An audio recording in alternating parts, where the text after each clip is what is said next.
Kelanchal times, हर खबर पर हमारी नजर।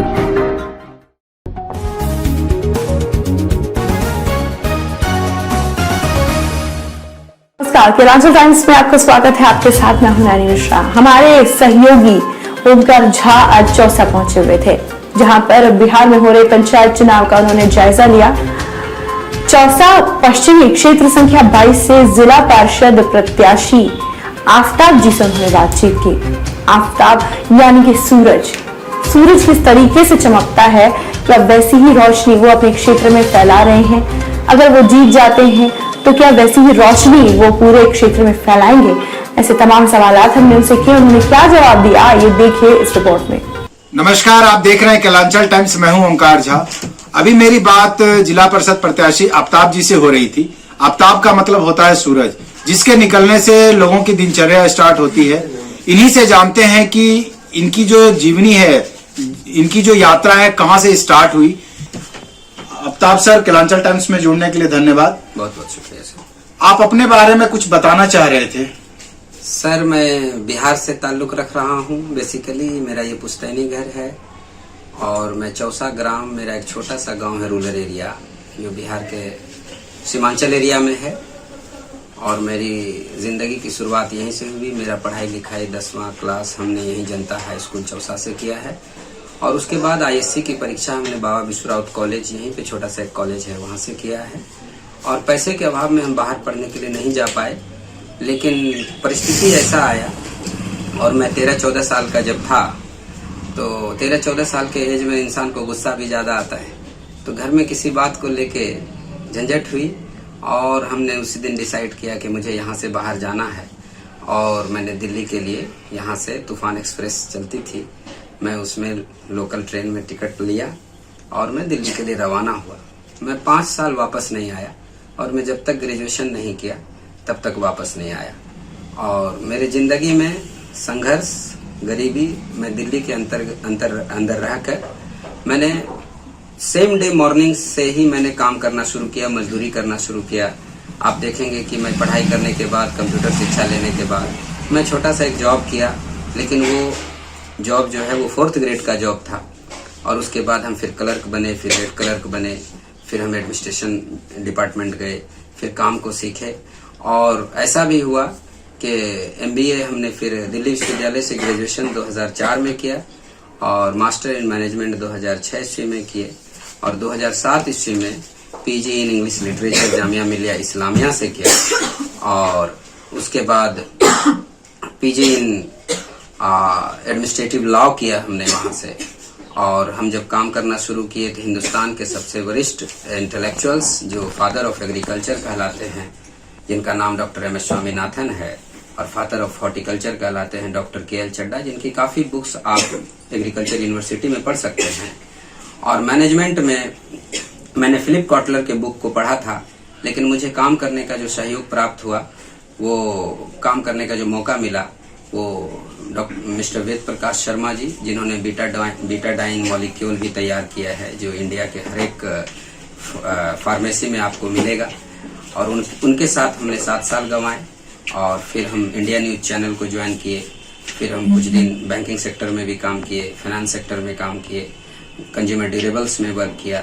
फिर 5-7 साल बाद, 5-7 साल तक हमने सेंट्रल गवर्नमेंट और स्टेट गवर्नमेंट्स के कई इंस्टीट्यूशंस के साथ, कई डिपार्टमेंट, कई विभाग, कई मिनिस्ट्रीज के साथ, जिसमें agriculture of government of India है, agriculture ministry government of India, और फिर मिनिस्ट्री ऑफ कॉर्पोरेट अफेयर्स है, और फिर ministry of human resource development है, मिनिस्ट्री ऑफ वाटर सैनिटेशन है, मिनिस्ट्री ऑफ एजुकेशन है। इन सब के साथ काम करते हुए आज के डेट में UGC से जितने भी यूनिवर्सिटी रिकॉग्नाइज हैं, मैं तमाम सबों के लिए कहीं न कहीं एडवाइजरी के तौर पर मिलता हूं। उनके वाइस चांसलर से मिलता हूं, उनसे बात करता हूं। और इंडस्ट्री में जब आप बात करेंगे तो मैंने इंडिया न्यूज़ में जब मैं एज एडमिनिस्ट्रेशन ऑफिसर में काम कर रहा था, तो काफ़ी इंडिया के बड़े बड़े हस्तियों से मिलने का भी मौका मिला, जिनके साथ मैंने उनकी ज़िंदगी को जाना और मैंने अपनी ज़िंदगी में उतारना शुरू किया। तो मेरी जो लाइफ है वो किताब से जुड़ी हुई है, जो मैंने पढ़कर सीखा है। और रूरल एरिया में जो मैंने अनुभव किया है मैं बहुत छोटे से स्कूल में बचपन में पढ़ा हूँ।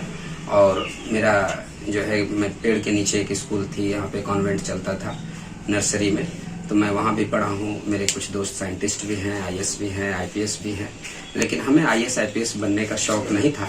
हमने हालांकि एक बार यूनियन पब्लिक सर्विस कमीशन का एग्ज़ाम जिसके थ्रू आईएएस बनते हैं, उसका 2004 ईस्वी में मैं प्रीलिम्स दिया था, लेकिन हमें वहाँ कामयाबी नहीं मिली और पैसे की ज़रूरत भी थी और हमें कमाना भी ज़रूरी था, क्योंकि मेरे फादर मदर का भी कोई इनकम नहीं था, मुझे फैमिली भी देखनी थी। और इसके साथ हमने एजुकेशन पैरेलली में लेकर आगे बढ़ा। और एक वक्त ऐसा आया कि मेरे फादर ने कहा था कि अब तुम उस स्टेज पर हो, मुझे अच्छा लग रहा है, तुम दूसरे स्टेट्स में लोगों को मदद करते हो, तो मैं चाहता हूँ कि तुम हमारे जो पैतृक गांव है तुम्हारा, तुम मेरे डेथ के बाद आ जाना। और ठीक ऐसा ही हुआ। 2015 में मेरे फादर का डेथ हुआ है और 2015 में डेथ पर मैं गांव आया हूं।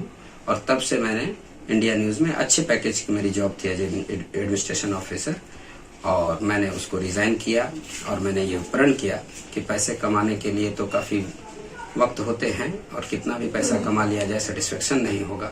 और मैंने एक कहीं पढ़ा भी था 5वें 6ठे क्लास में कि दानम भोगो नास्तिको गतियो भवंती वितस्य यो न ददाती न भोग्यन्ते तस्य तृतीया गति भरवती। अर्थात धन की 3 ही गति हैं, या तो दान कीजिए या भोग कीजिए, अर्थात नाश हो जाएगा।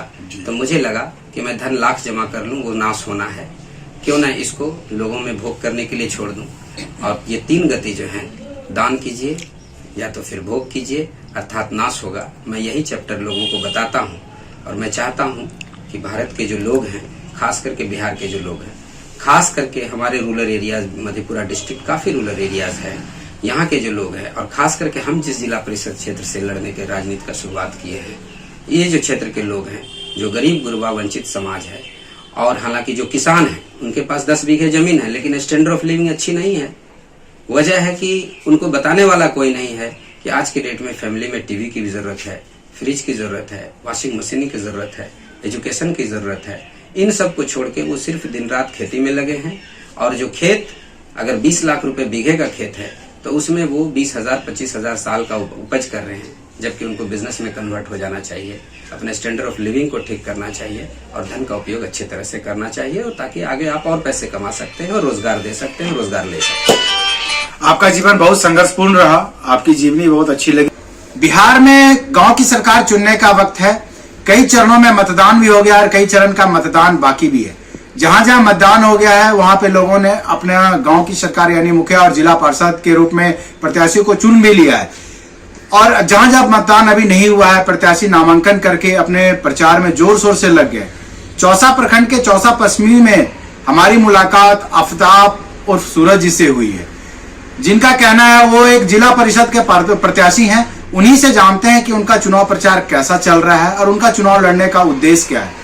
डॉक्टर एपीजे अब्दुल कलाम आजाद कहे थे, जो मैं अभी कहना चाह रहा हूं, इन पे कहावत सूट अच्छी लगती है, जो पानी से नहाएगा वो सिर्फ लिबास बदल सकता है और जो पसीने से नहाएगा वो इतिहास बदल सकता है। अब आफ्ताब जी से ही हम जानते हैं कि इसका राज क्या है, क्योंकि इनके पास डिग्रियों का बौछार है। काफी सारी डिग्री लेके 16 साल का एक्सपीरियंस लेके ये राजनीति में कूदे हैं। सर, केलांचल टाइम्स में जुड़ने के लिए आपका बहुत बहुत धन्यवाद। बहुत बहुत शुक्रिया। आप चुनावी दौर में हैं, जिला परिषद का एक चुनाव लड़ रहे हैं, आपका उद्देश्य क्या है सर? देखिए, उद्देश्य को तो वर्ड्स में बहुत मुश्किल से डिफाइन किया जा सकता है और बहुत बड़ा उद्देश्य नहीं है, लेकिन छोटा छोटा काम करने में मैं ज़्यादा यकीन रखता हूँ जी। और जहाँ तक बात रही राजनीति की, तो जब मैं 10वीं क्लास में था और उससे पहले भी 7वीं 8वीं कह लीजिए, तो उस टाइम लालू प्रसाद यादव जी बिहार के मुख्यमंत्री हुआ करते थे और गरीब गुरबा की एक आवाज़ थी। उस टाइम से मुझे राजनीति ने प्रेरित किया है और मैं जो है आवाम के दर्द को उसी वक्त से समझने की कोशिश किया हूँ। रह गई बात मेरी उद्देश्य की, तो let our object be our country, our whole country and nothing but our country. हमारा लक्ष्य और उद्देश्य जो है वो संपूर्ण मानव जाति एक हो, संपूर्ण मानव जाति का विकास होना चाहिए, चाहे वो दुनिया में कहीं भी हो, चाहे हिंदुस्तानी विदेश में भी हो। 210-20 मुल्कों में लोग रह रहे हैं हिंदुस्तान के, और उन सब के साथ जो गरीब गुरबा है, वंचित समाज है, जिनको सरकार हर तरह की योजनाओं से बेनिफिट देना चाह रही है, और सरकार के योजनाओं का बेनिफिट एक जरिए से मिलती है, चाहे वो वार्ड सदस्य हो या पंच हो। तो पंचायती राज चुनाव जो है, वो पंचायती राज चुनाव व्यवस्था बेसिकली वार्ड सदस्य और पंचों पर निर्भर है जी, जो कि हर वार्ड और हर पंच, कहने के लिए मुखिया, सरपंच और समिति या जिला परिषद या नगर पार्षद या विधायक या सांसद, ये एक पद है जो लोक जनता चुनती है। और सिंगल ट्रांसफरेबल वोट सिस्टम से राष्ट्रपति का भी चुनाव होता है। लेकिन सवाल ये है कि बेसिकली डेवलपमेंट होगा कैसे। तो मैं अपने इंटरव्यू के माध्यम से अपने उद्देश्य को पूरा करने के लिए जितने भी वार्ड सदस्य और पंच लड़ रहे हैं, मैं उनसे भी रिक्वेस्ट करना चाहूँगा कि समाज को सींचने का काम करें। बेशक आप एक लोगों की भी मदद करें, लेकिन मदद जरूर करें और उनको डेवलपमेंट के रास्ते पर लाएं। अगर आप चुनाव जीत के आते हैं, आपको 6 पंचायत की जनता अपना जिला पार्षद की पदवी दिलाती है और जीत दिलाती है, तो आप उनके लिए क्या क्या काम करेंगे? सर, चुनाव लड़ना, चुनाव जीतना, हम जैसे बहुत से साथी चुनाव लड़ रहे हैं और सभी से मेरा अच्छा संबंध है, चाहे वो किसी भी क्षेत्र के हों। इस प्रखंड से, हालांकि इस प्रखंड से बाहर भी काफ़ी लोग हमें जान रहे हैं और काफ़ी लोगों के दर्द को मैं समझ रहा हूँ। अगर मैं जिला परिषद 7 पंचायत को चुना हूँ, तो जिसमें के चौसा प्रखंड के अंतर्गत रसलपुर, धुरिया, कलासन और उसके बाद पैना, चंदा, अजगैबा, मोरसंडा और फुलौत पूर्वी, फुलौत पश्चिमी, ये जो 7 पंचायत हैं, इनके अंदर जो टोला टप्पर है, चाहे वो चौसा चिरौरी के अंतर्गत ले लीजिए, पहाड़पुर बासा ले लीजिए, पैना ले लीजिए, अजगैबा मोरसंडा के अंतर्गत बिहपुरिया बासा पैना के अंतर्गत आ गया। अजगैबा मोरसंडा की जो हालात देख रहे हैं, वो इतना डेवलपमेंट होने के बाद, देश आज़ाद हुए वर्षों बीत चुके हैं, और जो देश आज़ाद के टाइम में जो बच्चे पैदा हुए थे वो अब बूढ़े भी हो गए हैं। लेकिन अजगैबा मोरसंडा में देखिएगा कि अजगैबा टू मोरसंडा 3 जगह रोड कटा हुआ है। हालांकि मेरा 2-3 बार जाना हुआ है उस क्षेत्र में, मैं कई वजह से नहीं जा पाता हूँ उस एरिया, जिसका कारण यह है, एक तो रोड भी कटा हुआ है, दूसरा है उस जगह के लोग जो है अपने आप को वो ठगा हुआ महसूस कर रहे हैं। जो कोई डेवलपमेंट का काम जो हो जाना चाहिए था वो नहीं हुआ है। ये हम लोगों की कमी है, उस कमी को हम चाह रहे हैं कि पूरा करें। प्लस हमने जो जिला परिषद चुनाव के लिए, मैं चौसा पूर्वी को भी चुन सकता था, लेकिन चौसा पश्चिमी को इसलिए चुने हैं कि एक तो 7 पंचायत है, दूसरा है कि चौसा पूर्वी से ज्यादा चैलेंज वो चौसा पश्चिमी में है, क्योंकि चौसा पश्चिमी का ज्यादातर एरिया फ्लड सेक्शन में आता है और जहां वर्षों से बाढ़ आ रहा है और डैम मैनेजमेंट या रिवर मैनेजमेंट या टैंक मैनेजमेंट का कोई व्यवस्था नहीं है। तो मैं चाहूंगा कि मैं जीतकर इस बात को सरकार के पास रखूं कि आप डैम मैनेजमेंट कैसे करेंगे, रिवर मैनेजमेंट कैसे करेंगे, कैसे वहां के लोगों को पूरी तरह से सिक्योर करेंगे, वहां की लाइफ स्टाइल को कैसे बदलेंगे। मैं ये कह रहा था कि मोरसंडा के अंतर्गत मैंने जो देखा है, चाहे वो मंडल समाज के लोग हों या सावजी लोग हों या कोयरी कुर्मी समुदाय के हमारे भाई हों या मुसहर हों या मलिक समुदाय के हों, वो बहुत पीछे हैं, जिसको कि होना नहीं चाहिए। ये हम लोगों के पढ़े लिखे लोगों के लिए एक चैलेंज भी है और बहुत अफसोस की बात है कि उसको हम लोग अपलिफ्ट नहीं कर पाए हैं, जिसको अपलिफ्ट करना है। और मुझे लगता है कि मैं अगर जीत जाता हूं तो इस क्षेत्र को, इस जिला परिषद क्षेत्र को, दूसरे जिला परिषद क्षेत्र और इस जिले के दूसरे सीमा को, जैसे मैं लड़ रहा हूं यहाँ चुनाव, तो बगल का नारायणपुर एरिया है जो बिहपुर, नारायणपुर, भागलपुर एरिया है, जस्ट कॉर्नर में सटा हुआ खगड़िया डिस्ट्रिक्ट है। तो खगड़िया डिस्ट्रिक्ट के जो ब्यूरोक्रेट्स हैं या जो सांसद विधायक हैं, मैं उनसे भी कोऑर्डिनेट करूंगा और उस एरिया को डेवलपमेंट के लिए कोशिश करेंगे कि आगे बढ़े। और हमारे जो वर्तमान विधायक हैं, मैं चाहूंगा कि उनको भी चीजों को रूबरू कराऊं। हालांकि वो बहुत एक्टिव और बहुत ही अनुभवी लोग हैं, लेकिन हम जैसे युवा अगर कुछ बात रखेंगे तब वो उस चीज को ज्यादा गौर करेंगे। आफ्ताब साहब, आपके पास 7 पंचायत आता है। 7 पंचायत में जब हमारी टीम घूम रही थी तो कुछ समस्या ये था, कुछ शिक्षा को लेकर समस्याएं आ रही थी। वहाँ पे गर्ल्स हाई स्कूल की व्यवस्था नहीं थी। देखिए, जब मैं पढ़ाई कर रहा था तो मैं डिबिया और लालटेन में पढ़ा हूँ और बोरा चट्टी बिछाकर पढ़ा हूँ। मैं एक ऐसे परिवार में पैदा हुआ हूँ जो एक सामाजिक और सांस्कारिक फैमिली है, और मेरे पिताजी एक सामाजिक व्यक्ति थे। कभी राजनीति से उनका कोई सरोकार नहीं था। मुझे लगता है कि समाज के 10, 20, 50 सम्मानित लोग से उनकी दोस्ती भी रही है और हर समुदाय के लोगों से रही है। और पिताजी के पास हालांकि इकलौते होने की वजह से उनका खेती पत्ती उनके पास था, लेकिन परिस्थिति बस चीजें बिकती चली गई। कोई भी बीमारी में, कभी किसी चीज में, कभी बच्चों की शादी में, और ये स्थिति फैमिली भी बड़ी लंबी थी। तो हालांकि मेरे जो बड़े भाई सब हैं उन्होंने भी काफी सहयोग किया है। और बाद में मैं 9वें नंबर पर जब पैदा हुआ तो हम लोगों के पास ज्यादा कुछ नहीं बच गया था। तो हम लोगों के पास बच गया था सिर्फ एक डेडिकेशन, और एक बच गया था चैलेंजेस। उस डेडिकेशन के थ्रू वो चैलेंजेस को हमने पूरा किया है। और पहले हमने परिवार को सींचा है, फिर समाज को सींचा है। सबसे बड़ी जिम्मेदारी परिवार को सींचने के बाद जो समाज के हैं और जो हमारे साथी हैं, हालांकि हेल्पिंग नेचर में सब दिन रहा हूँ। मैं चाहा हूँ कि अगर मेरे हेल्प से किसी की बात बन जाती है तो इसमें बुराई क्या है। और जैसा मैं पॉलिटिकल साइंस का स्टूडेंट हूँ तो मैं ये कहना चाहूँगा, और जो मैंने अनुभव किया है, जो पढ़ा है, जो सीखा है, उससे हमने ये कहना चाहेंगे कि पॉलिटिकल साइंस जो है, political science is the key of solving the any kinds of problem. आज जो समाज में है कि पॉलिटिकल साइंस वो एक विज्ञान तो है ही, एक कला भी है। और ये कला और विज्ञान का दोनों तरफ सामंजस्य है, और जब तक कला और विज्ञान को आप नहीं जोड़ेंगे किसी भी समस्या का समाधान नहीं हो सकता है। तो अपने कला से और मनोवैज्ञानिक तरीके से मैं चीजों को सॉल्व करने की कोशिश करता हूँ। आज जो हमारे समाज में सबसे ज्यादा प्रॉब्लम है वो भाई भाई जमीन विवाद में फंसे पड़े हैं। कुछ भाई हैं जो कुछ चंद लोभ के लिए गलत जमीन में फंस जाते हैं और दो भाइयों की लड़ाई को अपने सर मोड़ लेते हैं। तो ये सब चीजें नहीं होनी चाहिए। प्लस जो सिस्टम है, उस सिस्टम में गवर्नमेंट हमेशा चाहती है कि मैं अगर सरकार चला रहा हूं तो सिस्टम सही तरीके से चले, लेकिन उसी सरकार के अंतर्गत कुछ ऐसे भी कर्मचारी आ जाते हैं, कुछ ऐसे भी कर्मी होते हैं जो चीजों को ना समझ के गलत को सही और सही को गलत करते हैं।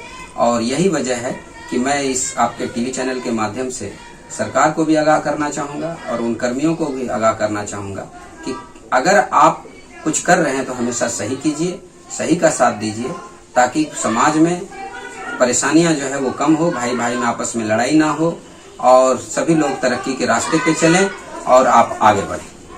सर, आप बहुत अच्छी सोच लेके और बहुत अच्छी पहल लेके समाज में उतरे हैं, जिला परिषद का चुनाव लड़ रहे हैं। अब हम आपसे एक ही सवाल करेंगे, आपने सारे सवाल का जवाब दे दिया। एक सवाल और है, अपने पंचायत की छह पंचायत की जनता है या 7 पंचायत की जो जनता है, उसको अपील या संदेश क्या देना चाहते हैं? सबसे मैं जो अपील करना चाहूंगा कि आप एक निवाला कम खाएं, बेशक भूखे थोड़ा सा रह जाएं, लेकिन अपने बच्चे को जरूर पढ़ाएं और अच्छी शिक्षा दें, अच्छी परवरिश दें।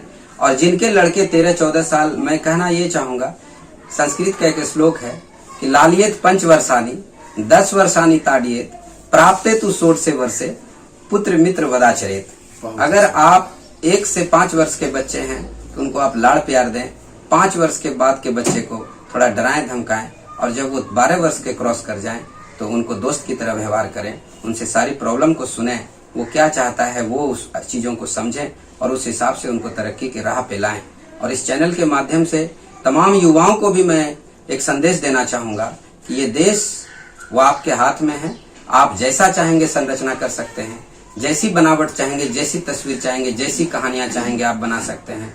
उसके लिए आपको करना ये पड़ेगा कि आपको सुदृढ़ होकर अपने लक्ष्य की प्राप्ति हेतु, अर्थात विकास हेतु, अर्थात समाज और परिवार को सींचने के लिए हमेशा अच्छा करें।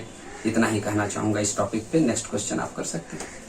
संदेश आपने बहुत अच्छा दिया, अपील भी बहुत अच्छा किया। अब आपसे ज्यादा सवाल नहीं है मेरे पास, सवाल कम पड़ रहा है। क्या नाम है सर आपका? मेरा नाम आफ्ताब है। आफ्ताब में सूरज होता है।